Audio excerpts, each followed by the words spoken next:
Bom dia! Soco Matinal, seu programa de macroeconomia, geopolítica e também mercado financeiro aqui no YouTube. Hoje temos duas coisas de volta. Primeiro, Matheus Malheiros. Eu voltei! Segunda coisa, também temos os índices. Matheus Malheiros, pode começar com os índices. Então, no Brasil, a gente tem Bovespa operando em alta na faixa dos 132 mil pontos, principalmente depois de, apesar das tarifas do Trump, o Brasil ter ficado com a alíquota mínima de 10%. A alíquota que foi imposta sobre mais de 150 países. Nos Estados Unidos, os principais índices de Wall Street registrando queda, tanto o Dow Jones quanto o S&P 500 recuando mais de 4% e o Nasdaq com uma queda aí de 5,20%. O índice do dólar também, o DXY, operando em queda de 1,78%, demonstrando que o dólar perdeu força globalmente e a gente vê esse movimento se refletindo no Brasil, com o real se apreciando frente ao dólar. Mercados asiáticos também operando em baixa, depois dessa tarifas do Trump, destaque para o Nikkei caindo 2,77%. Europa também operando em queda, Trump anunciou tarifa de 20% sobre o bloco, pesada a tarifa, e destaque para as empresas com muita exposição ao comércio global, que foram as mais afetadas. A Adidas, por exemplo, despencou quase 12%, e o índice Stocks Altos, que fala sobre empresas aí de ações relacionadas ao setor automobilístico, recuou mais de 3% também, com Stellantis, Mercedes e Volkswagen caindo bastante. Commodities, minério de ferro futuro caindo também depois do anúncio de tarifas, com o contrato 62% CFR a $104,25 por tonelada, e o petróleo Brent operando em queda também a 69,48 por barril. Nas criptos a gente tem o Bitcoin caindo 6%, operando na faixa de $82 mil, o Ethereum caindo 7% e a Solana quase 13%. Então a gente até percebe esse movimento, o Bitcoin sendo uma cripto um pouco mais estável dentro desse mercado, e quanto menor a moeda, maior tende a ser a volatilidade dela. E aí, já falando agora das notícias que nós vamos falar hoje, isso inclui também o Brasil nesse tarifaço, que ficou com uma alíquota das menores possíveis, ali de 10% dos produtos. Todo mundo. E o que o mercado ali esperava mais, então tudo é precificado no mercado, a gente teve ali algumas mudanças diferentes. A alíquota definida a moda caralho.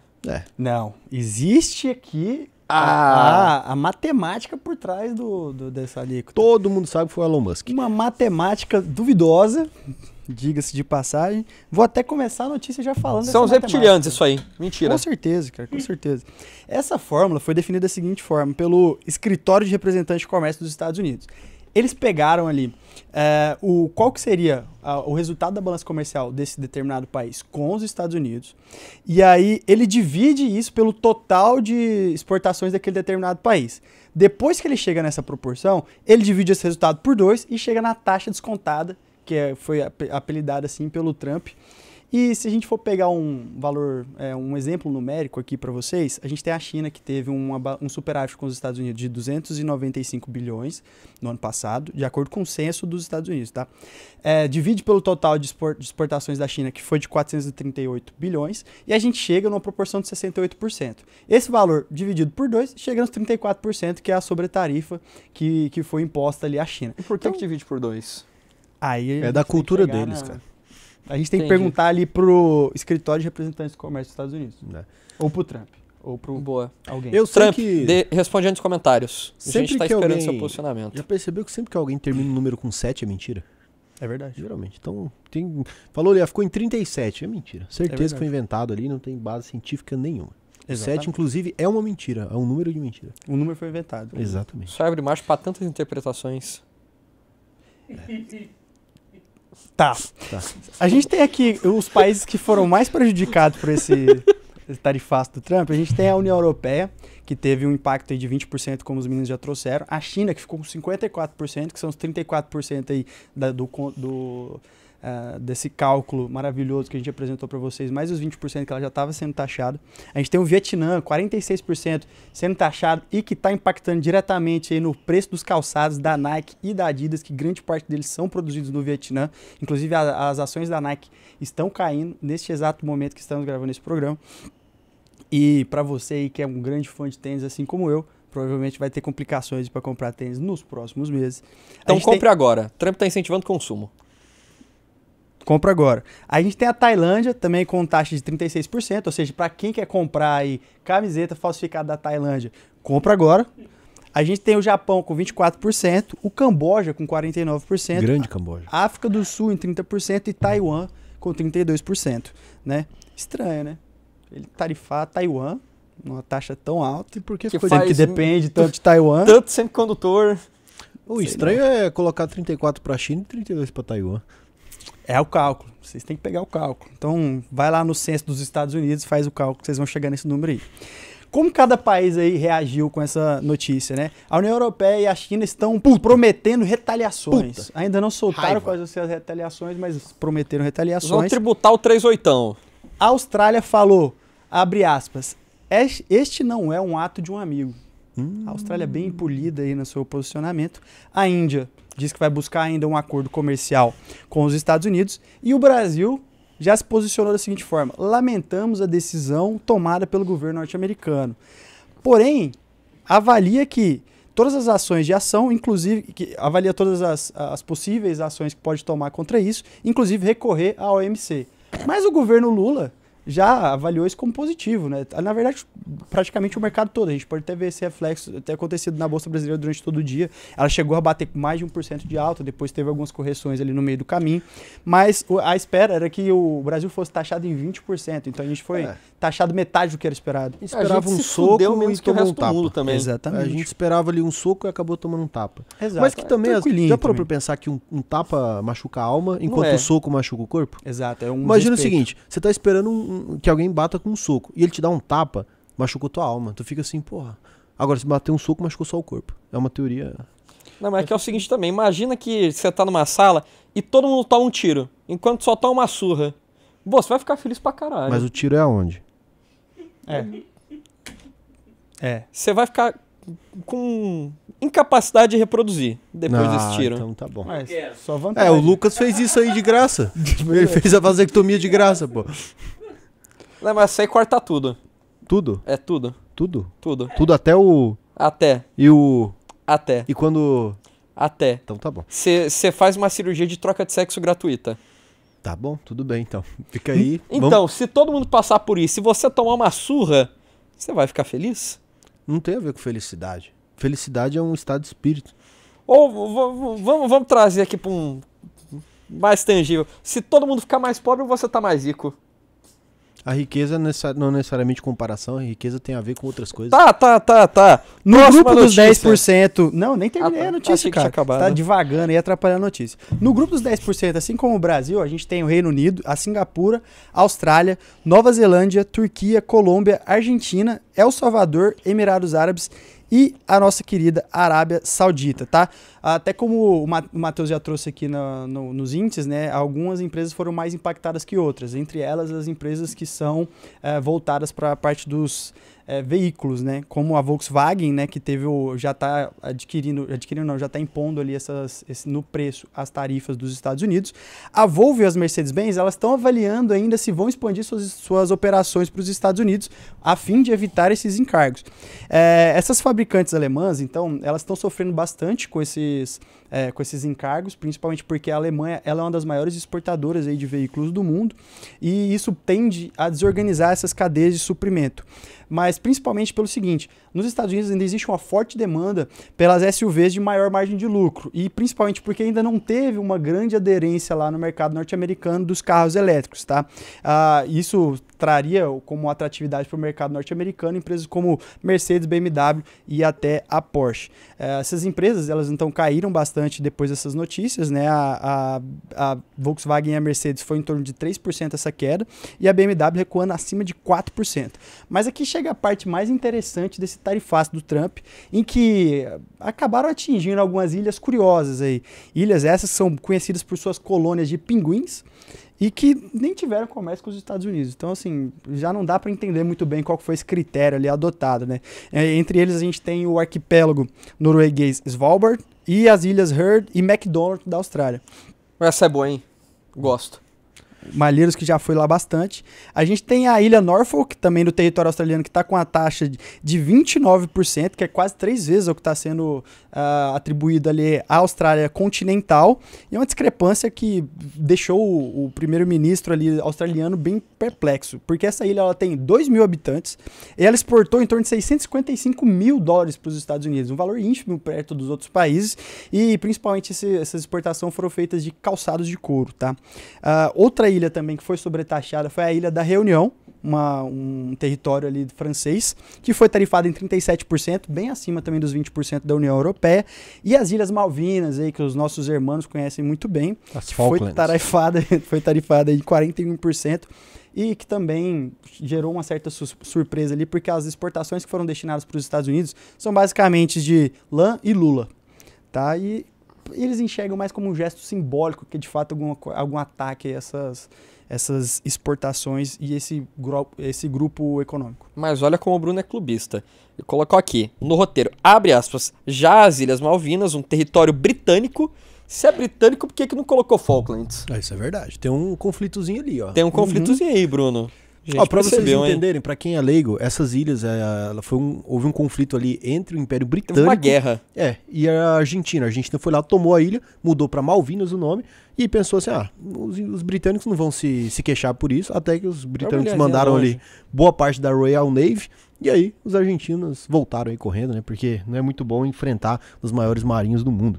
E agora indo pra outra notícia aqui que envolve também a política internacional, que é sobre a França, né? A gente trouxe aqui que a Marine Le Pen, que estava ali liderando as pesquisas, né, da próxima eleição ali na França, né, foi ali considerada inelegível e pode acabar até inclusive com reclusão.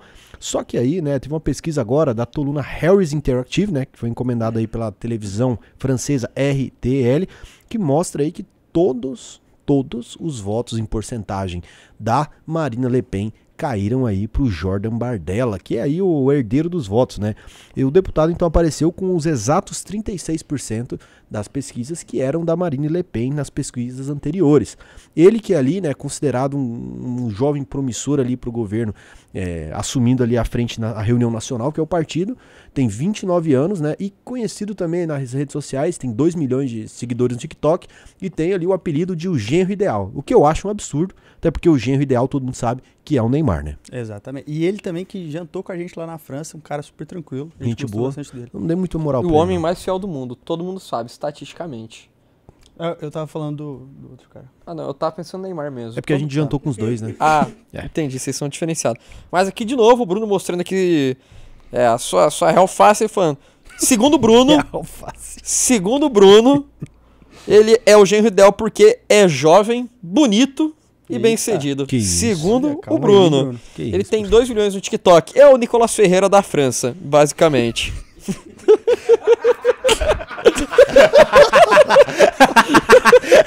Aí é foda. Ai, sim. Então você acha o Nicolas Ferreira bonito? O Bruno acha.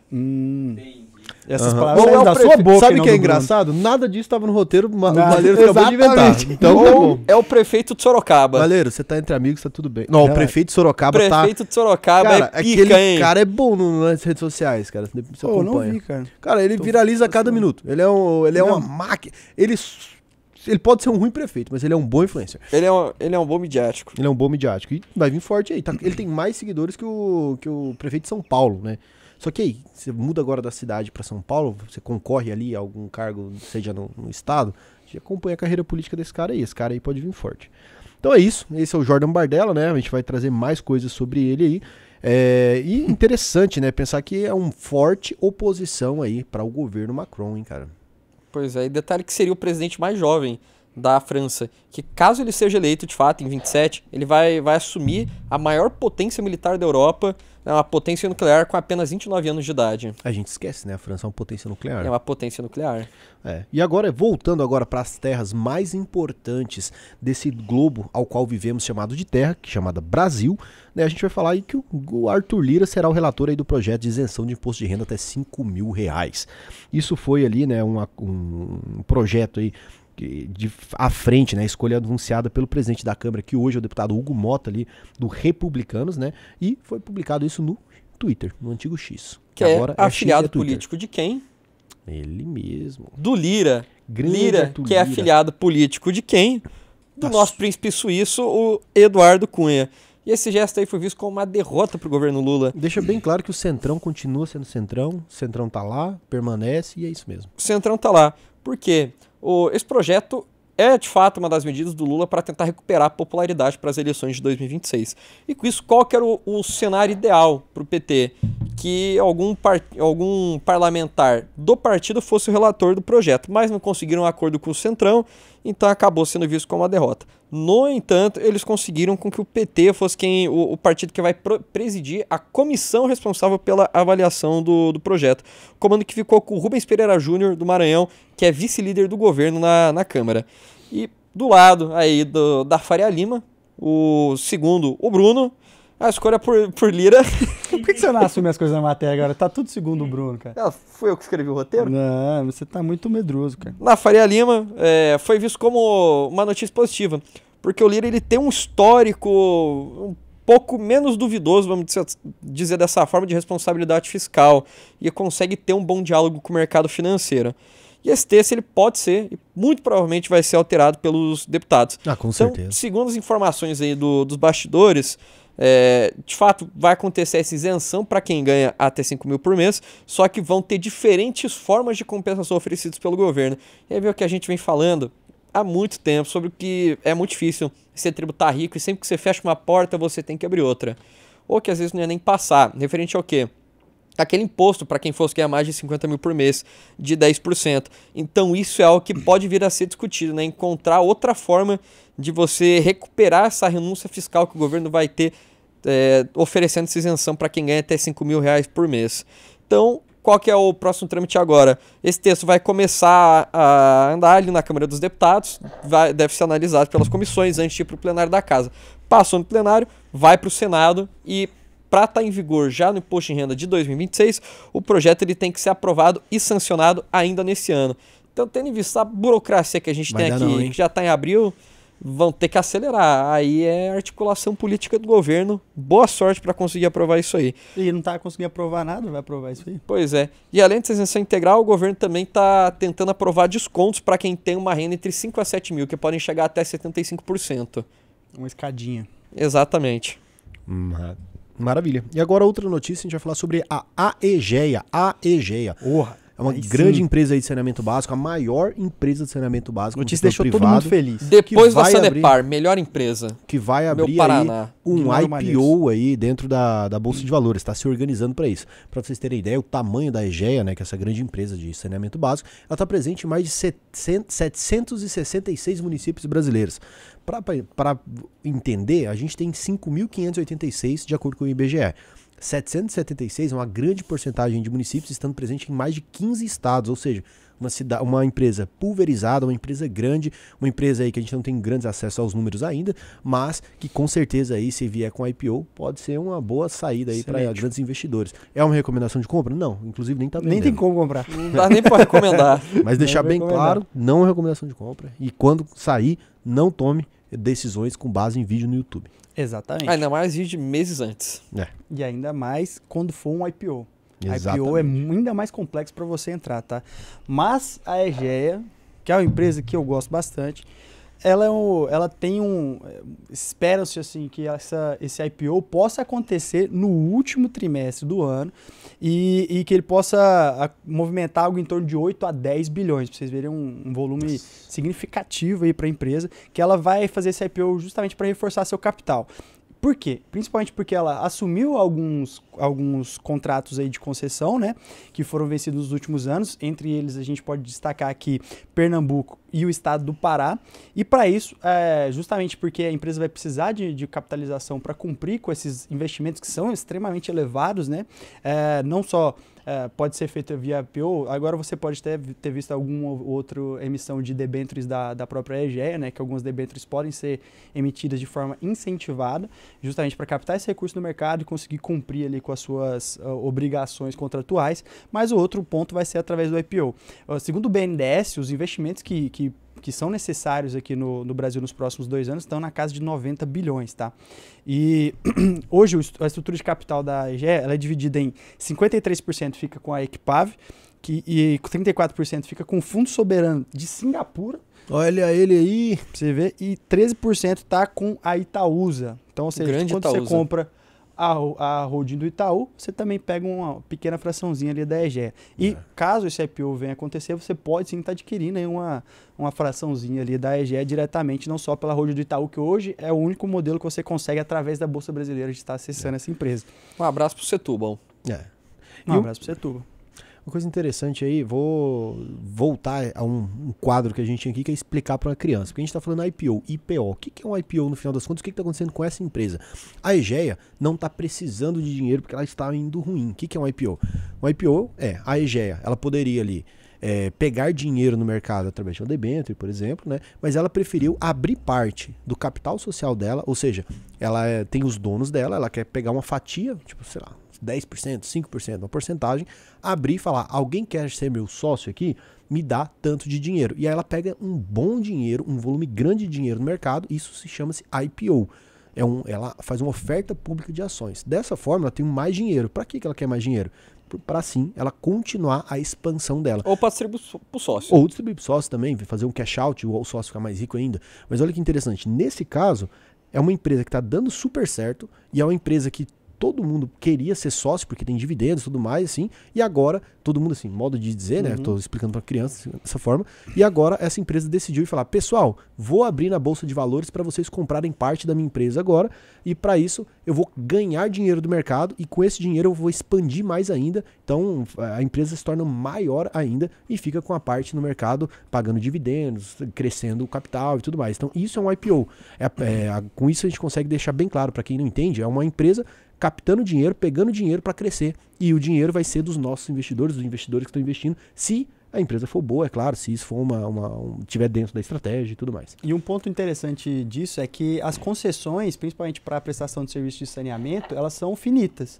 Obviamente vai chegar num ponto em que não tenha mais concessões para serem feitas ali a licitação. Então, obviamente, nessa corrida a gente tem Iguá, a BRK Ambiental, a gente tem a Egea, a gente tem as outras empresas também que possam estar pleiteando isso aí. A própria Sanepar, se ela quisesse, se tivesse capacidade operacional, ela poderia estar pleiteando essas outras concessões. Então, como isso é finito, acaba tendo essa corrida para conseguir o máximo de contratos e conseguir fazer com que isso lá na frente comece a gerar um caixa ali para a empresa, né? Começar a retornar isso em forma de lucro. Como a prestação de serviço de água e esgoto é um serviço mais perene, é um serviço que ele tem uma previsibilidade com geração de receita a respeito, cara, por isso que essas empresas elas estão tão interessantes tanto no aspecto do equity quanto para uma empresa do credor. Quando você vai analisar aquela empresa como um crédito privado, alguma coisa, você tomar esse crédito da empresa ali, por causa dessa previsibilidade de geração de receita. A mesma coisa a gente vê no setor de energia elétrica, por exemplo. Então, é bem interessante a gente manter no radar uma empresa como essa, tá? Mas fica aí um questionamento até que é interessante. A gente está num momento de juros muito elevados no mercado.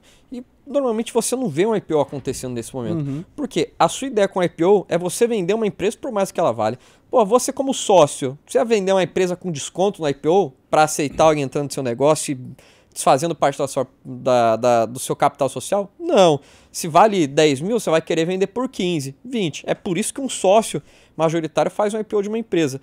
Agora, com uma Selic a mais de 14% ao ano, juro futuro lá em cima, as próprias debêntures aí de empresa do setor de saneamento pagando no mínimo inflação mais 7% ao ano isento de imposto de renda, o quão atrativo será que vai ser esse IPO para os controladores? Por que será que estão fazendo isso aí? É um ótimo questionamento. Não sei a resposta, mas se cai a provocação. Mas será, se a gente olhar pela outra ponta, se o cara for um credor ou for um devedor, né, se ele for emitir debêntures numa nova rodada, às vezes pode ser ainda menos interessante, porque às vezes o custo disso para a empresa pode ficar muito elevado e ela tem que honrar com as suas dívidas da concessão. É que o grande questionamento que está vindo aqui é o seguinte: você, como um debenturista, tendo risco de crédito, que para uma empresa desse tamanho, para uma Egea da vida, é ínfimo. Você praticamente considera um risco de crédito nisso aí.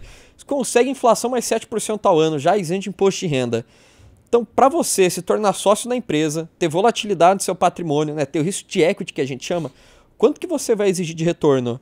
E esse retorno que você está exigindo é uma taxa de desconto que você vai ter no ativo. Porque normalmente o valuation, você faz ali um fluxo de caixa descontado, ainda mais para a empresa de saneamento, que é extremamente previsível. Você pega ali uma expectativa do que a empresa pode gerar de caixa futuramente, traz valor presente descontando. E esse desconto vai ser muito elevado, porque a gente já está no momento de juro muito alto. Mas eu digo na outra ponta mesmo, Mário, a gente tem que ver como é que está a estrutura dessa empresa em relação à parte da sua dívida. Porque às vezes, para você ter toda uma estruturação, que você vai ter que montar do zero ali toda aquela infraestrutura de saneamento e de água de estados que por vezes não tem nem o básico, você vai ter que montar tudo do zero, vai ter um custo super elevado que ela vai ter que se capitalizar de alguma forma. Às vezes, para se capitalizar e aumentar ainda mais essa dívida, alguma coisa de curto prazo que às vezes no contrato de concessão já está para acontecer num curtíssimo prazo, se ele emitir isso a debêntures, por exemplo, pode ficar um custo muito elevado para a empresa começar a, sei lá, tomar um prejuízo no curto prazo que pode prejudicar a margem da empresa. De caixa, ou pode ser que às vezes essa estratégia da empresa de lançar uma parte das ações ali no IPO pode ser mais barato esse desconto do que se lançar essa dívida. Aí tem que ver. Tem que A que ver. preço que vai ser o IPO. Porque, de fato, também, para se capitalizar em crédito com o mercado, não tá barato. Não. Porque, beleza, a empresa paga IPCA mais 7, só que aí tem todo o custo de você fazer uma emissão de crédito. Então, talvez seja esse a conta que o pessoal do financeiro de lá fez. É mais barato, na visão ali de um controlador, abrir mão de parte do capital para conseguir expandir. Por quê? Precisa do dinheiro agora. Ele tem que vir de algum lugar. Ou você vai pegar crédito com o mercado para você conseguir pegar as concessões, porque, como o Godoy falou, elas são finitas. Ou vai vender parte da empresa para conseguir expandir a operação. Então agora é avaliar qual das duas saídas que a longo prazo vai sair mais barata. E a principal coisa é que com essa movimentação para IPO, finalmente nós teremos acesso aos números da empresa. Então dessa forma a gente vai entender, através de análises, o porquê de uma IPO, o porquê que não a debênture, o porquê da empresa, quais são os reais números ali da operação. E se você quiser se tornar aluno da UVP, para começar a entender melhor esses movimentos de mercado, olha só, vai lá agora, entra aí, auvp.com.br, clica aqui nesse botão, faça a sua análise de perfil. O que é isso aqui? É só um formuláriozinho onde você vai me responder algumas perguntas sobre você, sobre as suas intenções, para ver se a gente está alinhado. Por quê? Porque na UVP a gente tem um sistema diferente dos outros. A primeira coisa é que você tem as suas aulas ao vivo direto comigo mesmo, você tem acesso à comunidade, você tem acesso a uma plataforma de investimentos com taxas diferenciadas, você recebe cashback em todas as suas negociações, então você vai ter acesso a uma plataforma. Aqui eu estaria ganhando X de spread lá que o BTG ia me pagar. No caso, vai direto para você. A gente não cobra isso de você na UVP, né? Então você recebe o cashback de todo investimento que você faz. Isso aí, cara, tem aqui na gente, muito legal. Você recebe acesso a essa plataforma, você recebe acesso a todo o ambiente de aulas, ao módulo avançado que a gente lançou agora, né? A gente tem várias coisas, tudo gratuito para você que se torna aluno. E aí, o que eu faço aqui? Para ter certeza que faz sentido para você entrar na UVP, porque depois você pode pedir o dinheiro de volta, né? Então, para ter certeza, eu pego esse formulário, você vai conversar com um especialista, ser humano mesmo. O cara vai lá trocar uma ideia com você, ou uma pessoa vai trocar uma ideia com você, vai entender os seus objetivos, falar, cara, estamos alinhados pra caramba, é isso aí. Então, a gente tá bem alinhado, faz sentido para você entrar na UVP, e aí você entra e vai ser um prazer para mim te ensinar a investir no Brasil e no mundo inteiro. E agora também, para a última notícia aqui, a gente está falando que o Caiado lança a presidência aí, a pré-candidatura à presidência. O primeiro brasileiro aí que foi no evento. Anunciou em Salvador. Lá na Bahia. Principal reduto eleitoral do PT. Ele que foi sempre a oposição do PT aí há muito tempo, né? O Caiado, que hoje é governador do estado de Goiás aqui. Então ele realmente assim, é o clássico oposição ao PT há muito tempo. Teve inclusive brigas ali com o Lula na época da Câmara Policial, vídeos ali que ficaram bem famosos. Mas curioso, que um dos desafios do Caiado é o seguinte: uma das alas do partido dele defende a reeleição do PT. Exato. Isso é difícil. Inclusive. Então, partido parte rachado. do partido, pois partido tá rachado. completamente rachado. Mas é isso, hoje a gente estava até falando, né? Existe um buraco muito grande aí se Lula não for, se Bolsonaro continuar inelegível, Pablo Marçal também, quem pega isso? Tem Tarcísio, tem ali Gustavo Lima, eu e você, Tchê. Então quem que pega aí, ó? Imagina o embaixador chegando. Nossa! É isso. Ó, então vamos agora para a leitura dos comentários do vídeo anterior, né? Tem alguma coisa que quer falar sobre o Caiado? Imagina um jingle do Gustavo Lima. Um jingle do Gustavo Lima pro Caiado. E o Caiado? E o Caiado? E o Caiado, ele perdeu pro Collor. Tá. Detalhe, nas primeiras eleições diretas. Segunda vez que ele tenta se candidatar à presidência. Boa. Mas é isso. Para pensar, o Caiado, reeleição a governador do estado. Então, qual que seria o próximo passo político dele também? Você parar para pensar, ele já conquistou tudo que ele poderia conquistar dentro do estado de Goiás. O problema é que o estado de Goiás é um estado pequeno para reduto político, né? São 3 milhões de pessoas. Detalhe que ele não nasceu aqui. Onde o Caiado nasceu? Não sei. Eu sei que não foi aqui no Metropolitan. Nossa, mano. Que piada ruim, cara. Não nasceu no prédio que a gente tá. Ele é Anápolis. Então é isso. Então vamos lá, ó. Temos aqui nenhum comentário. Ó, tem comentário da Isabela Mello, 41 inscritos. Então parabéns pra gente aí. E também temos aqui, ó. Ó, tá todo mundo falando dos índices. Teve índices. Parabéns aí, teve os índices. Todo mundo feliz com os índices. É isso aí, cara. Parabéns. Acabou. Parabéns. Mas hoje teve um dia de muitas notícias. Tivemos boas explicações aí. Entra para o VP Escola. Deixa de não falar nada com nada aí sobre investimentos. E vamos lá. Ô, eu Quer posso dar só um ler tchau? um último comentário? É o do Beto. Não, é do Danilo Lopes. Ele falou, com certeza esse programa tá no top 5 da semana. Obrigado. Chama, obrigado. Depois de Serjão dos Foguetes, depois de Hoje no Mundo Militar, depois de Sexto Round, que fala sobre UFC, que é Professor Rock. Professor Rock, né? E também que acabou, não tem canal no YouTube não. Luan Gameplays. Não. Tá.